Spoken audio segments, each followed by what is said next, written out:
안녕하세요. 소리의 가치입니다. 구독과 좋아요, 알림 설정 부탁드려요. 오늘의 사연 시작할게요. 첫 번째 사연입니다. 열심히 살고 있는 30대의 평범한 주부입니다. 요즘 들어 더욱 내가 너무 열심히 살고 있다는 생각에 뿌듯해 본 적도 있고, 전문직에 종사하고 있는지라 결혼 전부터 하던 일을 지금까지 쭉 하고 있고, 아들도 한 명 있어요. 35으로 제가 나이는 얼마 안 됐지만 아들은 초딩 5학년의 건장한 청년입니다. 결혼을 너무너무 빨리 한 거죠. 신랑은 40대로 나이차가 좀 많습니다. 이곳에 매일 들어와서 눈도장 찍다 보니, 그리고 혼자 출근한 토요일이다 보니 이렇게 글도 쓸 마음이 생기는군요. 다른 게 아니라 시어머니에 대한 캐캐 묵은 푸념을 좀 하려고 합니다. 전 올해로 결혼 14년째입니다. 너무 어린 나이에 결혼을 하다 보니 아는 것도 물론 없었거니와 살림은 영 꽝해 아침 저녁으로 밥 해먹는 것도 나름 힘들었지만, 다행이라면 친정과 가까운 곳에 살았기에 그나마 먹고는 살았습니다. 맞벌이는 쉽진 않더라고요. 경제적인 사정도 그렇지만 어린 나이에 집에만 있는 것도 그렇고 어쩌다 보니 여기까지 왔는데요. 지금은 그나마 요리에 취미를 붙여서 주말마다 가족들의 입을 즐겁게 해줍니다. 시어머니는 전형적인 경상도 분이세요. 말씀 없으시고 며느리에게 아가 하는 호칭 한 번 써보지도 않으시고 그냥 야야 라고 하십니다. 물론 결혼 초엔 살갑게 구느라 어머니 하면서 앵교도 보고 신랑이 강요해 자주 전화도 하고 했지만 늘 돌아오는 건 전화비 많이 나온다 끊자 하시는 말씀이었어요. 그 뒤론 신랑이 뭐라 하던가 말던가 전화 자주 안 합니다. 그래서 요즘엔 오히려 어머님이 왜 자주 전화 안 하냐고까지 하시죠. 제가 아주 못된 며느리입니다. 한평생 힘들게 사시고 고생하신 어머님께 섭섭한 마음이 많거든요. 첫 번째, 결혼은 형님보다 늦게 했지만 6개월이나 아이를 먼저 낳았습니다. 그렇다고 속도 위반을 한 건 아니었고요. 형님이 연세가 많으셔서 아이를 갖기까지 많은 고난이 있었어요. 그래서 우리 아들은 장손인 조카에게 형님 소리 못 듣습니다. 감히 장손이 어떻게 형님 소리를 하냐는 이상한 논리를 펴는 손윗 동서님의 말씀이 맞는지 아무 말씀 안 하십니다. 어떤 일에도 장손만이 우선이십니다. 두 번째, 시부모님 생신에 참여하기가 사실 싫습니다. 물론 친정부모님도 생전에 계신 데다 시부모님도 계시니 자식된 도리로 양쪽 생신 다 챙기는 게 맞습니다. 그런데 시부모님 생신이 하필 제가 하는 일이 가장 바쁠 때라는 말입니다. 몇 달씩 이어지는 야근에 휴일 근무까지 해야 하는 정신없는 때 손이 동서님께 전화 옵니다. 참고로 시댁은 종갓집입니다. 고로 저는 종갓집 둘째 며느리고요. 이번 생신은 동선에서 차렸음 하는데 하고 연락이 와요. 형님은 제 사정 뻔히 아십니다.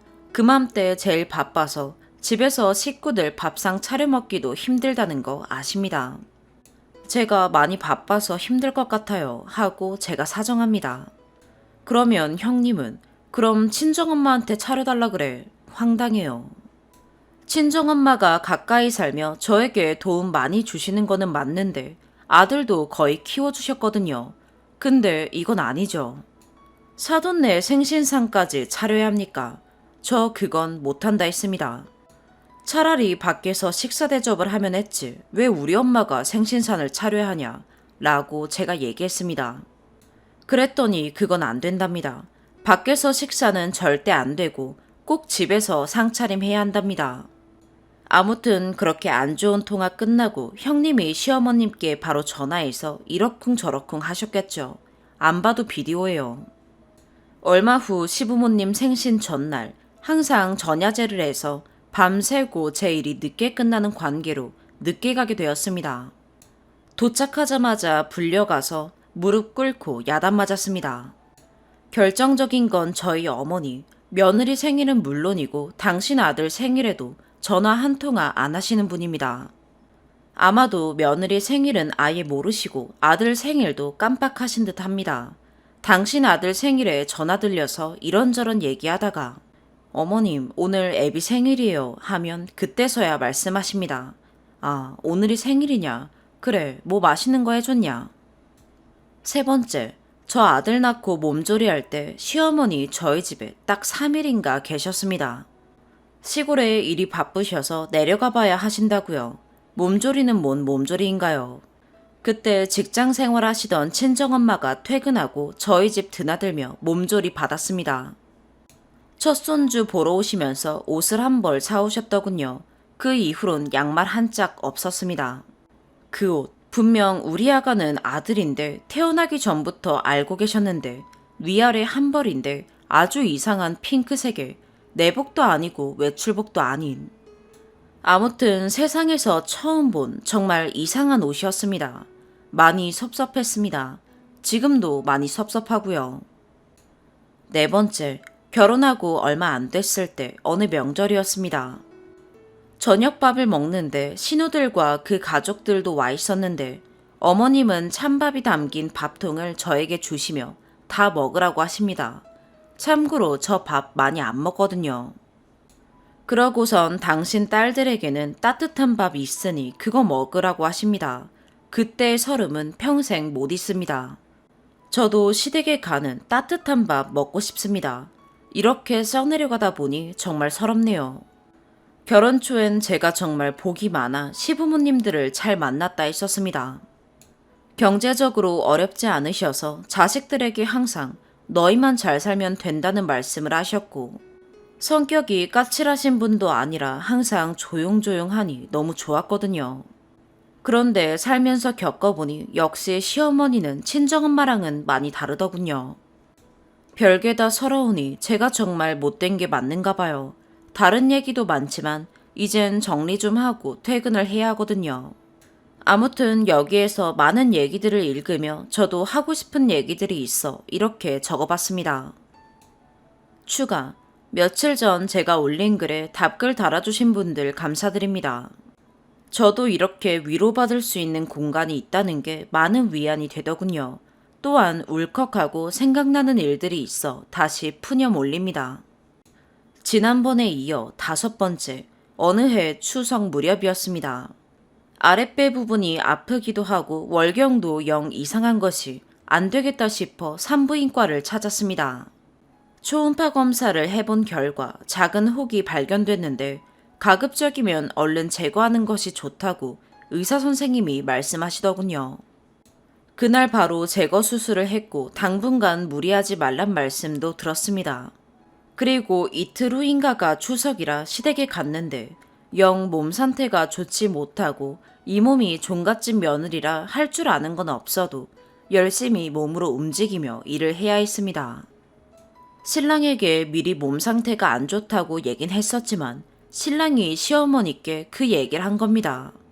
제가 이러저러해서 몸 상태가 안 좋다고 했답니다. 시어머니는 손윗동서님께 얘기하시고 두 분이 한꺼번에 저에게 다다다 시어머니 말씀을 그대로 옮기자면 여기 와서 일해야 하는 거 알면서 수술은 왜 했니? 였습니다. 손윗동서님은 나도 그거 수술해봤는데 얼마에 어느 병원에서 했어? 완전 의심을 하더군요. 6번째, 제가 아들만 달랑 하나입니다. 그 하나를 집에서 살림만 하며 키우고 있을 때가 잠깐 있었습니다. 그때 집안이 하도 지저분하여 도배를 하기도 했고 동네 친한 아줌마들과 쉬엄쉬엄 도배도 하고 거실은 실내 페인트로 예쁘게 칠하며 일주일을 보낸 후 몸살이 났죠. 알고 보니 그때 둘째가 들어섰었고 그 사실을 모르고 무리를 하다 보니 유산을 하게 되었습니다. 그리고 며칠 후가 시아버님 생신이셨었고 유산도 출산과 같아서 몸조리를 잘해야 하고 찬물에 손 담궈도 안 된다는데 신랑이 역시 시댁에 전화를 했죠. 이러저러해서 얘가 몸이 안 좋다고요. 전화 끊고 신랑이 안 좋은 표정으로 저에게 얘기합니다. 얘기했더니 엄마 목소리가 안 좋은 것 같다고 며느리에 대한 걱정보단 아버님 생신에 일할 사람이 하나 없는 것으로 인한 기분 저하였습니다. 그래서 저 시댁 내려가서 찬물에 손 담궈가며 허리 한번 펴지 못하고 일했습니다. 그래서 그런지 지금 제 몸이 말이 아니에요. 작년엔 허리가 안 좋아 추나요법으로 치료받았고 무릎도 시리고 손목도 아프고 온몸 뼈마디가 성한 곳이 한 군데 없이 돌아가며 매일 아프답니다. 이렇게 쓰다 보니 마음이 좀 후련해지는 것 같기도 하네요. 오늘은 여기까지입니다. 두 번째 추가. 오늘은 날이 흐리고 비도 간간히 뿌리길래 시댁에 마음 먹고 전화를 한번 했더니 안 받으시네요. 오늘은 제가 못된 며느리가 되기까지의 과정 중에 손윗 동서님에 관한 얘기도 해보려고 합니다. 제 손윗 동서님, 사실 형님이라 하기도 싫거든요. 저랑 나이차가 10살 정도 나십니다. 저랑 결혼은 거의 같은 시기에 하게 됐고요. 신우들과 저를 이간질 시키기 대마왕입니다. 솔직히 말하자면 신우들과의 이간질이라기보다 저를 왕따시키기 위한 행동들이죠. 손윗동서님 본인 성격이 싹싹한 거야 저도 좋습니다. 그런데 그 싹싹한 성격을 하시고 신우들과도 엄청 잦은 통화를 하면서 저에 대한 험담들을 하신단 말씀입니다. 어찌어찌 하여 제 귀에 들어온 얘기들만 하자면 제가 당신에게 반말을 한답니다. 제가 아무리 고등학교만 나왔고 결혼을 일찍 해 철이 없다지만 감히 어찌 10살 정도 차이 나는 어려운 형님께 반말을 한단 말입니까? 친분관계가 워낙에 두터워 허물없이 지내는 사이라고 해도 그건 당연히 안 되는 거죠. 물론 전 그리 친분이 두텁다 생각도 안 합니다. 어느 해인가는 저희 집에서 시부모님 생신을 치른 적이 있습니다. 그 일로 전화를 하셨더군요. 저 그때 운전 중이라 통화를 오래 할 수도 없었고 저도 일하는 사람이라 나를 잡는 것도 신랑과 의논을 해봐야 했거든요. 신랑이 한 달에 2번 쉽니다. 그래서 잠시 후에 전화하겠다고 하고 전화를 끊고 집으로 왔고 신랑과 통화를 하는 등 좀 분주했거든요. 그런데 큰 신우님께 전화가 온 겁니다. 손윗 동서님이 그 사이 큰 신우님께 전화를 해서 제가 저희 집에서 부모님 생신을 치르지 않겠다고 얘기했다면서 제가 하지 않은 얘기까지 보태서 말씀을 하셨더군요. 물론 좋지 않은 얘기겠죠. 큰 신우님은 저에게 섭섭하다고 전화를 하신 거고요. 그때 생각한 것이 손윗 동서님과 통화를 할 때는 반드시 녹음을 해야 하는 건가 하는 비상식적인 생각도 들더군요. 신혼 초에는 명절만 치르고 나면 신우들에게 돌아가며 전화를 해서 제가 설거지하는 것도 마음에 안 들고 뭣도 마음에 안 들고 일하는 것도 서툴고 등등. 그땐 제가 어려서 그냥 억울하단 생각밖엔 들지 않더군요. 나름 열심히 했는데 하면서요. 지금처럼 나이도 먹고 못된 며느리가 되었을 때 그런 얘기를 들었다면 아마도 앞으론 잘하시는 형님이 다 하세요. 전 아무것도 못해서요. 하고 얘기했을지도 모르겠네요. 그래서 지금은 시댁에 가서 일을 하더라도 그리 열심히 안 합니다. 잘하는 분이 계신데 제가 괜히 나서면 번잡스럽기만 할 것 같아서요. 제가 아기 키우느라 2년 정도는 일을 안 하고 집에서 전업주부로 살았던 때가 있었습니다. 그때 저 손윗 동서님께 스트레스 많이 받았습니다. 왜 그 며느리의 도리가 제가 집에 있을 때만 생기는지 모르겠더군요. 제가 일할 때 손윗 동서님 시댁에 자주 가지도 않았습니다. 저희 시댁은 저 멀리 아랫지방입니다. 대중교통 이용해서 가실 생각도 당연하지 않으셨고 항상 아주버님과 함께였죠. 저도 멀미가 심해서 남이 운전하는 차 못 탑니다. 멀미가 나서 움직이는 차 안에선 고개도 못 숙입니다. 그런데 어느 날 전화를 하신 겁니다. 시댁에 가서 농사일을 거들다 오자는 겁니다. 며느리의 도리는 해야 한다고 하도 언성을 높이셔서 신랑도 함께 시간 내서 다녀왔습니다. 그놈의 며느리의 도리, 제가 일을 다시 시작하면서 없어졌습니다. 제가 일을 다시 시작하면서는 가끔 주말엔 가시는 것 같은데 다녀오시면 꼭 저에게 전화를 하십니다. 저에게 보고를 하시는 거죠. 손윗동서님이 잠잠하시니 아주버님이 신랑에게 전화를 하십니다. 저희 신랑 초딩 때부터 경운기 몰아가며 집안 농사일 거들며 공부했습니다.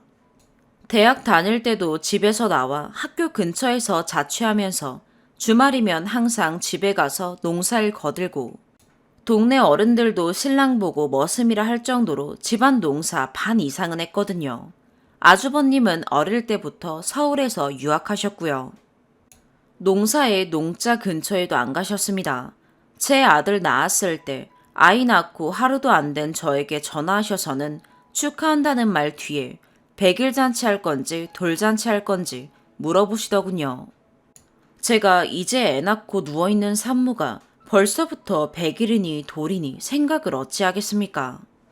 아직 생각 안 해봤다고 말씀드리니 손윗동서님 말씀이 둘 중 하나만 하랍니다. 그때 손윗동서님 첫째 임신 중이셨습니다. 100일 잔치랑 돌잔치 다 하면 민폐 끼치는 거라고 강조도 하십니다. 제 아들 100일은 시댁과 친정 식구들만 오시라 해서 집에서 간단히 식사만 대접했습니다. 손윗동서님과 아주버님만 안 오셨습니다. 멀리 사시는 것도 아니고 같은 서울 하늘 아래인데 아이 옷을 소포로 보내셨더군요. 아가 이름도 틀리게 적은 우체국의 축전카드와 함께요. 이건 좀 다른 얘기인데요. 손윗동서님네가 소형차를 타시다가 중형차로 차를 바꾸셨는데 어느 날 말씀하시더군요. 이제 작은 차는 좁아서 다리를 펴기 힘들어 못 타시겠다고요. 왜 이리 서운한 일들이 많은지 저만 그런가요? 계속 쓰다 보면 날 셀 것 같아서 오늘은 이만 쓰렵니다. 세 번째 추가. 제가 예전 썼던 글들을 보니 다시 화가 올라오네요. 그때는 지금과 달라서 제가 어렸었고 당시 가스라이팅 당한다는 사실을 몰랐었는데 지금 돌이켜 생각해보면 어린 나이에 드세지 못해서 가스라이팅을 심하게 당했다는 걸 알게 됐네요. 시간이 흘러 15년 정도 전의 글들을 읽어보니 제가 바보 같은 거였네요. 지금은 그렇게 살지 않고 있습니다. 제가 점점 사나워지고 있고 남편은 반대로 좀 순둥해졌다고나 할까요? 저도 올해 50줄이 되다 보니 남편도 그동안 자신의 엄마와 형수가 저에게 한 가스라이팅을 어느 정도는 미안해하고 있는 듯도 하고요. 그 사이 제가 집안을 한번 뒤집긴 했어요. 손윗동서의 말도 안 되는 트집에 제가 이성의 끈이 놓이는 일이 있어서 그 후 3년간 시댁과 왕래를 저만 하지 않았었습니다. 남편이 이 상황에 화를 낸다거나 저를 비난한다면 이혼 생각까지도 하고 한 행동이었어요. 그런데 역시나 남편은 중간 역할을 할 줄 모르는 바보였고요. 저는 그 후 어떤 행사든 시댁에 가지 않았고 시어머니는 명절에 일손이 부족하니 와라 라는 말씀으로 더욱 화를 부추기셨고 시아버지는 네가 이해해라. 너의 손윗동서가 원래 그런 사람이다. 손윗동서는 난 아무것도 몰라요. 남편은 이혼은 싫은데 너와 손윗동서 둘 사이에 일어난 일이니 둘이 알아서 하라 라는 말을 듣고 이 인간은 아직 멀었다 싶기도 했죠. 그래서 내가 알아서 하는 걸로 결론 짓고 평화로운 3년을 보냈습니다. 남편은 집안 행사마다 같이 가자고 화도 냈다가 졸랐다가 혼자 가면 이런저런 핑계를 댄 것 같더라고요. 아프다, 일이 바쁘다. 손윗동서 본인은 알 텐데 내색도 못하는 거고요. 명절엔 시어머니와 두 분이 열심히 전 부치고 음식하고 설거지하고 다 하셨겠죠. 제가 가서 할 때도 하루 종일 새 여자가 허리 한번 못 펴고 할 만큼 일이 많은 종갓집입니다. 그러다 어떤 계기로 다시 시댁 행사에 참여하기 시작했고 그 이후 저의 행동과 위치는 많이 달라진 듯해요. 시어머니 손윗동서 눈치를 안 보게 된 거죠. 명절이나 생신 때도 몸이 안 좋거나 일이 있으면 안 가기도 하고 전화도 일절 안 하고요. 한 번은 남편이 그러더라고요. 이젠 본가에 잘 가고 할 때 되지 않았냐고. 그 말에 저의 대답은 손윗동서와 내일이니 둘이 알아서 하라며. 난 내가 알아서 하는 중인데 왜? 내가 당신이랑 결혼 안 했으면 그 사람이랑 이런 일도 없었을 텐데. 나서서 중재는커녕 한 발 물러나서 동네 불구경하듯 하더니 이제 왜 알아서 하라는 사람한테 그런 말을 해? 이런저런 시간이 그러고 지났고 이젠 손윗동선에서 제사를 지내게 되었어서 1년 제사가 9번에 명절 2번, 제사를 좀 줄였다고는 해요. 시어머니는 연세가 있으셔서 손 놓으신 지 좀 되셨고 며느리들이 해야 하는데 제사에는 남편만 보냅니다. 아들은 그새 대학 졸업하고 취업해서 해외에 나가 있어요. 그래도 손윗동서는 저에게 아무 말 못하더라고요. 예전 같으면 제사 며칠 전부터 몇 시까지 와라, 뭐 해라 엄청 들들 볶았을 테지만 속으론 엄청 욕하겠지만 전화나 기타 서로 연락은 하지 않습니다. 이런 생각하면 안 되나 싶으면서도 왠지 나한테 잘할 필요까진 없지만 심한 가스라이팅만 안 했어도 이렇게 혼자 힘들 일은 없었을 것 같은데 싶어요. 여담이지만 결혼 초부터 스트레스 중 하나가 명절에 마주치거나 전화통화 때마다 돈에 대한 자랑이 엄청났던 분이에요. 본인 남편이 잘 벌어서 여기저기 돈 쓰는 걸 왜 저하고 공유를 하고 싶은 건지 모르겠더라고요. 어릴 때라 그런지 상대적으로 내 남편이 못나 보인 적도 있었고요. 장남의 장손이라 온갖 혜택 받으며 공부하고 이룬 결과물이지요. 내 남편은 집안 농사일 하느라 대학도 겨우 나온 거고요. 얼마짜리 여행을 어디로 다녀왔다. 집에 어떤 시스템을 설치했는데 얼마 들었다. 뭘 샀는데 얼마다. 지금은 연락 자체를 안 하니 그런 스트레스도 없고 제가 이제야 어른스러워진 건지 현재에 만족하며 살고 있어요. 내 집 한 켠 있고 둘이 맞벌이해서 한 사람 버는 건 다 저축하며 알뜰히 살고 있으니까요. 앞으로도 저는 이대로 제 마음 편하게 살려 합니다. 엊그제 제사였는데 남편 혼자 잘 다녀오더라고요. 명절엔 모르겠지만 제사는 혼자 다니라고 얘기를 해놓긴 했었거든요. 그동안의 얘기를 다 하려면 책 몇 권은 나오겠지만 시간이 지나고 이런 글도 다시 쓰게 되었네요. 2번째 사연입니다. 제가 이곳에 글을 쓰게 될 줄은 몰랐는데 너무 고민이 돼서 조심스레 적어봅니다. 글이 횡설수설하고 길어질 수도 있을 것 같은데 최대한 요약해서 써보겠습니다. 저는 이제 20살 중반인 여자고 동생은 저랑 10살 차이 나는 남동생입니다. 나이 차이가 크게 나고 동생 태어나기 전엔 외동이기도 했고 여자이기도 해서 워낙 어릴 때부터 당연히 집안일도 조금씩 도와가던 게 동생이 태어나고 나선 거의 동생을 제가 봤던 것 같아요. 부모님은 맞벌이라 저녁 늦게 들어오셔서 당연히 동생과 저랑 같이 있을 일이 많았어요. 특히 제가 집순이라 거의 집에만 있어서 더욱 그랬습니다. 동생은 부모님껜 불만 하나 털어놓지 못하는 착한 아들에 공부도 항상 새벽까지 열심히 하는 아이입니다. 물론 제가 봐도 너무 과할 정도로 열심히 해요. 하지만 부모님께 털어놓지 못하는 불만이나 고민들을 저에겐 털어놓습니다. 그러라고 한 적은 없지만 동생은 부모님께 존댓말 쓰고 정말 착한 아이인데 저에겐 아니에요.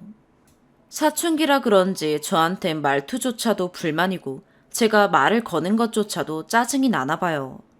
그런 동생의 사춘기가 들어서기 전까진 저에게도 착한 동생이어서 처음엔 당황스러워서 혼도 냈지만 이번 년부터는 이해해보려고 화내지 않고 예쁘게 말해주려고 노력하고 노력했지만 저도 완전한 어른은 아니라 그게 쉽게 되지 않아요. 특히 저는 새벽에 출근할 일이 많은 직업인데 동생이랑 제 방은 아주 가까이 붙어 있고 저는 잠기가 워낙 예민한 편입니다. 새벽에 출근할 때 동생이 친구와 밤새 크게 전화하고 방에 노래 틀고 왔다 갔다 거려 잠을 못 잘 때도 너무 많았어요. 이건 몇 달 말하니 고쳐지긴 했는데 아직도 새벽에 자꾸 왔다 갔다 거리면서 거실에서 밥 먹고 발걸음 소리도 크고 문 쾅쾅 닫는 소리에 잠을 한두 시간만 자고 출근할 때가 빈번합니다. 하지만 이건 그래 참을 수 있어요. 애가 공부하다 배고파서 밥 먹고 그러는 거니 이해한다고 이해합니다. 부모님이 늦게 오시니 대부분 밥을 제가 차리는데 제가 회사 다녀오고 나면 동생이 딱 학원 가기 전이라 먹을 거 챙겨주고 곧 있으면 아빠 올 시간이라 밥을 차리기 시작합니다. 저는 회사에서 점심을 잘 안 먹는 편이라 집에 오자마자 대충 삼각김밥 같은 걸 먹으니 저녁 땐 밥을 대부분 안 먹는데 그래도 제가 집에 남들보단 일찍 왔으니 밥을 차립니다. 근데 동생이 최근 계속된 줌 수업의 방학에 계속 집에 있어 밥을 챙겨 먹는데 정말 하나도 안 치웁니다. 정말 하루 종일 방에만 처박혀 있어서 밖에 강아지가 똥을 싸놔도 안 치워놓을 때도 많고 저희 집은 택배를 정말 많이 시키는데 집 밖에 택배 하나 들여놓지도 않고 옷은 여기저기 널려 있고 식탁은 하나도 안 치워놔서 그런 걸 다 정리하고 나면 1시간 이상은 기본으로 지납니다. 그러면서 동생 밥 챙겨주고 그걸 또 치우면 가족들 밥 챙겨주는 거죠. 생각해보니 학교 다닐 땐 땀을 많이 흘려서 교복이랑 체육복도 냄새나지 말라고 제가 퇴근하고 와서 계속 빨아줬어요. 거의 몇 년째 이러니 정말 지쳐 몇 번은 퇴근하고 개판인 집에 눈물이 나더군요. 왜 아직 20살 중반밖에 되지 않은 내가 이렇게 살아야 하지 싶고요. 엄마는 워낙 착한 부모님이라 살면서 저에게도 화 한 번 내지 않아서 제가 동생에 대한 행동을 지적하면 도리어 저에게 화내지 말라고 자신이 타일러 보겠다고 합니다. 물론 착한 아들은 잠깐 말 잘 듣다 바로 또 개판이죠. 하지만 사춘기니 이해해야 한다고 합니다. 부모님은 공부 잘하는 아들, 부모님 말 잘 듣는 아들을 제가 너무 뭐라 한다고 생각해서 제가 동생에게 조금만 뭐라 해도 화내지 말라고 합니다. 지금 저렇게 행동하는 것만으로도 착한 거라고요. 물론 부모님께는 너무 착한데 저한텐 말투도 다르고 제가 몇 번 좋게 말해도 듣질 않으니 너무 답답해서 미쳐버리겠고 정작 집안 개꼴 보는 건 저고 그렇다고 안 치우기엔 답답하고 추가로 동생은 집에 나갈 때 불도 안 끄고 컴퓨터도 안 끄고 선풍기도 안 끄는 일이 대부분이고 자꾸 걸을 땐 쾅쾅 목욕하고 나서 옷도 앞에 안 치우고 그런 거 하나하나가 신경 쓰이니 이젠 그런 것만 눈에 보여서 더 답답해요. 이걸 저는 언제까지 착하게 말하며 항상 저만 이렇게 스트레스 받으며 살아야 할까요? 언제 동생은 저에게 다시 착하게 대해줄까요? 제가 과연 어떻게 해야 하는 걸까요? 따로 나가 살기엔 회사가 집이랑 너무 가까워요. 그리고 저도 나름 노력하며 동생이 지금 딱 좋아하는 것들도 엄청 사줬다고 생각해요.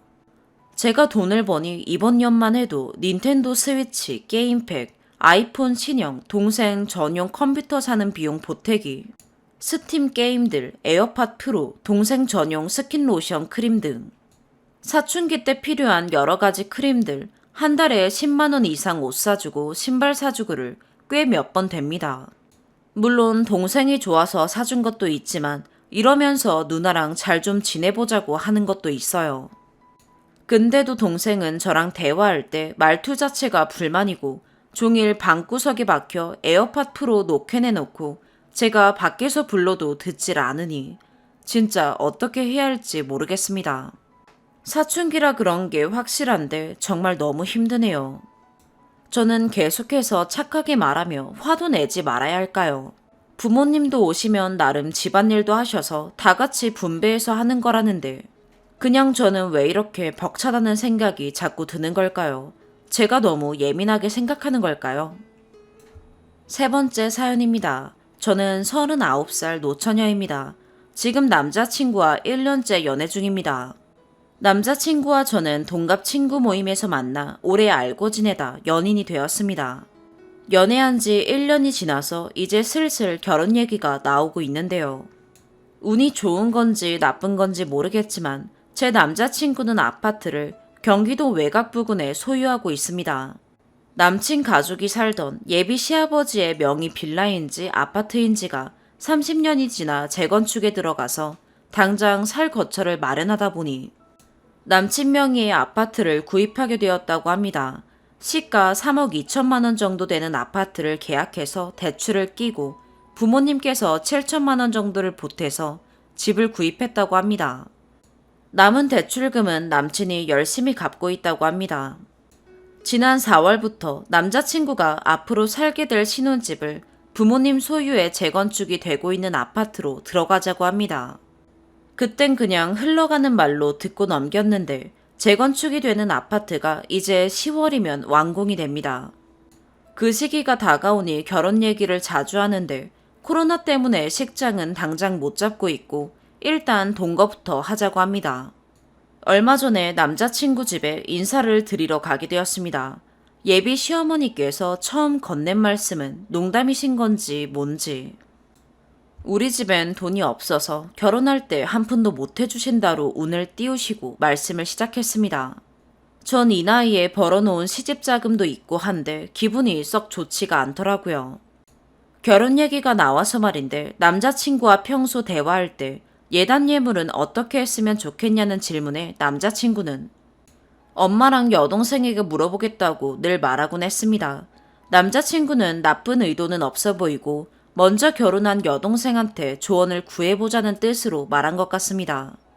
남친 어머니께서 지금 살고 있는 집, 남친 명의의 집은 앞으로 3년 지나 전철역이 생기니 그때 팔아서 다른 곳으로 이사를 가신다고 하고 재건축으로 10월에 완공되는 아파트는 실거주자가 3년은 살아야 하니 저와 제 남친이 들어가서 살고 매달 남은 대출이자를 내면서 살라고 합니다. 양옆 아파트 대출금을 월 150만 원씩 내고 사시라고 하는데 너무 큰 부담이 됩니다. 남친 어머님 말씀은 어차피 아파트 전세자금 대출 월 이자가 나가니 집 대출금을 갚으면서 돈을 모아 저보고 나중에 제 명의의 집을 사라고 하십니다. 참고로 남자친구는 소기업에 다니고 연봉 4천 정도 되고요. 전 프리랜서로 수입은 비슷합니다. 결혼을 해도 혼인신고는 하지 말라고 하십니다. 그런데 손주, 손녀는 원하시는 것 같습니다. 나중에 신혼부부 자금 대출받을 때 못 받는다고요. 남자친구의 명의로 된 집이 살 때 가격보다 4억 정도가 올라 지금 7억이 넘었다고 합니다. 그 앞에 전철역이 아직 개통을 앞두고 있으니 10억까지 오르면 그때 팔아야 한다고 합니다. 대략 3년 정도 소요될 것이라고 합니다. 예비 시어머니께서 남친 명의의 집에서 오래 사시고 싶다고 하시기 때문에 저희가 그 집으로 들어갈 확률은 0%입니다. 저는 이미 늦은 결혼이고 새 시작을 단란하게 전세자금 대출을 받아 시작하고 싶다고 남친에게 비혼인 형한테 명의의전을 해주고 올 수 없냐고 부탁을 간곡히 했지만 전혀 들을 생각을 안 합니다. 세금 때문에 그렇게 못한다고 합니다. 제가 부동산에 무지해서 부족함이 많은 것은 인정합니다. 저는 남친의 집에 아무것도 바라는 것이 없고 그냥 명의든 뭐든 다 주고 새롭게 대출을 받아 외곽의 아파트 전세에서 시작해서 천천히 아파트를 구입해 새 가정을 꾸리고 아이도 낳고 살고 싶다고 의사는 전달했는데 전혀 돌아오는 피드백은 없습니다. 당장 2달 뒤면 입주를 해서 살아야 하는데 결혼을 하지 않고 혼수를 해야 하는 건지 말아야 하는 건지도 모르겠고 너무 스트레스를 받습니다. 남친은 새 아파트엔 빌트인 된 가전이 많으니 혼수는 천천히 하나씩 같이 준비하자고 합니다. 저희 집 부모님은 평범하시고 노후 준비가 되어 있으십니다. 역세권 도심 아파트 자가 있으시고 연금, 보험 다 준비되어 있으시고 지금도 일을 간간히 하시고 계십니다. 남친의 부모님도 아직 일은 하시고 계십니다.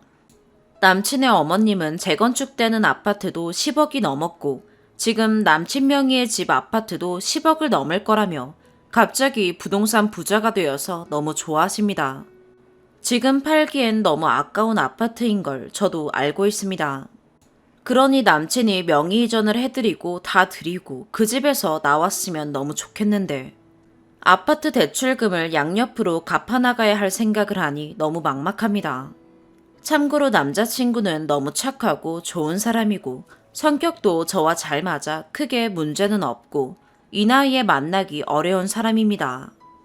주변 사람에겐 말도 못하고 이렇게 술 기운을 빌려 처음으로 글 올려봅니다.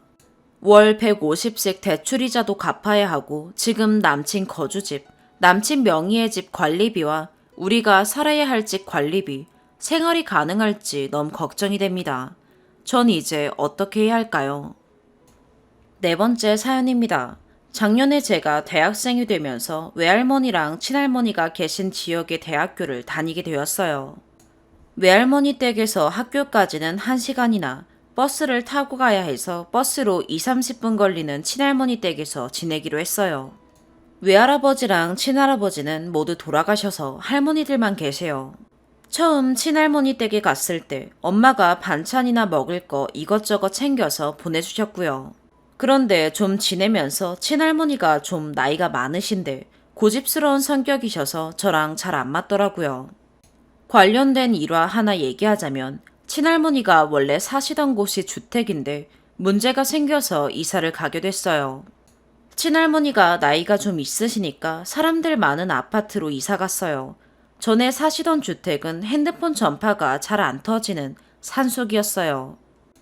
그런데 친할머니께서 아파트에 처음 사시는데 윗집에서 의자 끄는 소리, 쿵쿵거리는 소리가 너무 시끄럽다고 윗집에 매번 항의하셔서 윗집 사람이 이사 온 지 6개월 만에 윗집 사람을 쫓아내셨대요. 같이 지내봤는데 사실 아파트에 살면서 들리는 그냥 일상 소음 정도였는데 친할머니는 엄청 시끄럽다고 하시더라고요. 제가 가끔 본가에 갔다가 친할머니 댁으로 갈 때 부모님이 데려다 주셨거든요. 친할머니 계신 곳이 두 분 고향이셔서 여기서 농장 작은 거 하셔서 그거 보실 겸 데려다 주셨어요. 제가 본가 가기로 하면 그 전날에 집에 있는 반찬을 모두 먹어야 한다고 하셔서 이유를 물어보니까 저 내려올 때 엄마가 항상 먹을 거 가지고 오니까 그거 넣으려면 냉장고를 비워야 한다 라고 말씀하셨어요. 친할머니께서 전부터 엄마가 보내는 반찬 말고는 거의 안 해드셨어요. 또 제가 본가에서도 그랬지만 방에 한번 들어가면 잘 안 나오는 편이에요. 그런데 친할머니는 자기랑 시간을 보내지 않는다고 서운해 하시더라고요. 친할머니 댁에서 지낼 때 전기요금 미납으로 단전될 뻔한 적이 있었는데 저희 집이 가족끼리 서로 사소한 얘기하는 집이어서 제가 엄마한테 단전될 뻔했다고 얘기를 한 적이 있어요. 친할머니가 나중에 그걸 아시고 왜 얘기했냐고 엄청 화내시더라고요. 참고로 친할머니 댁 전기세는 작은 아빠네에서 내고 계세요. 이렇게 거의 5개월 정도를 지내다가 계속 친할머니랑 잘 안 맞으니까 제가 너무 스트레스 받고 힘들어서 결국에 여름방학 때 본가로 아예 올라왔어요. 저 올라올 때 아빠가 좀 서운해 하셨어요. 엄마 말로는 본인 엄마 좀 챙겨달라고 널 보낸 건데 이렇게 올라와서 서운해 하는 거라고 하셨고요. 작은 아빠네 집 얘기를 하자면 두 분이 요식업 쪽 가게를 몇 년 직접 운영하시다가 현재는 문 닫으시고 다른 가게에서 일하고 계세요. 작은 아빠랑 작은 엄마는 사이가 그렇게 좋으신 편은 아니셔서 제가 고등학교 때 두 분이 이혼한다면서 막 양쪽 집이 싸우다가 결국에는 이혼 안 하시고 같이 살고 계세요. 작은 아빠네 경제 사정은 좋은 편이 아니어서 몇 년에 한 번씩 이사 가시고 그러셨어요. 저희 아빠는 직업군인이시고요. 엄마는 작은 아빠랑 작은 엄마 별로 안 좋아하세요. 전에 한 번 작은 아빠가 친할머니께 돈을 빌려달라고 하신 적이 있었대요. 그런데 친할머니가 돈이 없으니까 저희 아빠한테 도와달라고 하셨대요. 저희 집도 아빠가 고정적인 수입이 있을 뿐이지 그렇게 넉넉한 편은 아니어서 결국에는 엄마 생명보험을 해지해서 그 돈을 빌려줬대요. 이 돈을 갚았는지는 모르겠어요. 작은 아빠네 사정이 그렇다 보니 친할머니가 저희 아빠보다 항상 작은 아빠를 먼저 챙기셨어요. 엄마가 반찬해서 보내면 그 반찬이 그대로 작은 아빠네 집으로 가기도 했대요. 작은 엄마랑 작은 아빠 두 분이 맞벌이이신데 방학이 되면 애들을 봐줄 사람이 없으니까 방학 되면 항상 친할머니께서 사촌 동생들을 봐주셨고요. 저랑 동생이 어렸을 때도 부모님이 맞벌이셨는데 몇 번 봐주시다가 결국에는 안 봐주셔서 외할머니가 봐주셨대요. 그러면서 엄마가 항상 하는 말이 친할머니가 작은 아빠를 편애하는 게 다 보이는데 아빠만 모른다고 저한테 말하셨어요. 그런데도 아빠가 친할머니를 항상 챙기니까 엄마가 착한 아이 콤플렉스 있는 거 아니냐라고 말할 정도예요. 또 친할머니가 좀 자주 삐치는 편이셔서 엄마가 외할머니 생신 때 외할머니는 안 찾아가도 친할머니 생신 때는 주말이라도 찾아가요. 제가 유치원생이고 동생이 4살 때쯤에 명절에 아빠가 근무를 서느라 명절에 못 갈 것 같다고 연락하니까 친할머니가 삐지셔서 전화를 확 끊으시고 계속 안 받으셨대요. 그래서 결국에는 엄마가 저랑 동생 데리고 2시간 버스 타셔서 친할머니 댁에 갔대요. 제가 올해 학교에 가게 되었는데 친할머니 댁에서 5개월 정도 있으면서 너무 스트레스 받아서 차라리 버스 타고 1시간이 걸리더라도 외할머니 댁에 가겠다라고 했어요. 기숙사는 사정이 있어서 못 가게 되었어요. 친할머니한테는 아빠가 제가 기숙사에 가게 되었다고 말씀하셨대요. 제가 외할머니 댁에 오게 되면서 아빠가 그래도 친할머니 댁이랑 가까우니까 가끔씩 찾아가라고 말씀하셨고 엄마는 저한테 따로 그렇게 자주 찾아가면 친할머니가 당연하게 느낀다고 아빠가 너한테 대리오도 시키는 거라고 가지 말라고 하셨어요. 외할머니 댁에서 친할머니 댁까지는 버스 타고 1시간 넘게 걸려요. 사실 저도 별로 가고 싶은 생각은 없는데 안 가기에는 아빠 때문에 좀 걸려서요. 한 달에 한 번씩이라도 친할머니 댁을 찾아가야 할까요? 오늘의 사연 여기까지입니다. 구독과 좋아요, 알림 설정 부탁드려요. 시청해주셔서 감사합니다.